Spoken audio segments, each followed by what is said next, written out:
Praise the Lord. സങ്കീർത്തനങ്ങൾ 47 അധ്യായം അതിൻ്റെ 1 മുതൽ 9 വരെയുള്ളതായ വേദവാക്യങ്ങൾ.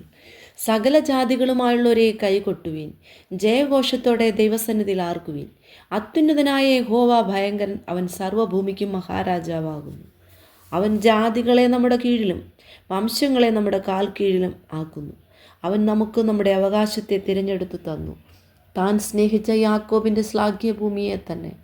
ദൈവം ജയഘോഷത്തോടും യഹോവ കാഹളനാദത്തോടും കൂടി ആരോഹണം ചെയ്യുന്നു. ദൈവത്തിന് സ്തുതി പാടുവീൻ, സ്തുതി പാടുവീൻ. നമ്മുടെ രാജാവിന് സ്തുതി പാടുവീൻ, സ്തുതി പാടുവീൻ. ദൈവം സർവ്വഭൂമിക്കും രാജാവാകുന്നു. ഒരു ചാതുര്യ കീർത്തനം പാടുവീൻ. ദൈവം ജാതികളെ ഭരിക്കുന്നു. ദൈവം തൻ്റെ വിശുദ്ധ സിംഹാസനത്തിലിരിക്കുന്നു. വംശങ്ങളുടെ പ്രഭുക്കന്മാർ അബ്രഹാമിൻ ദൈവത്തിൻ്റെ ജനമായി ഒന്നിച്ചുകൂടുന്നു. ഭൂമിയിലെ പരിചകൾ ദൈവത്തിനുള്ളവയല്ലോ. അവൻ ഏറ്റവും ഉന്നതനായിരിക്കുന്നു.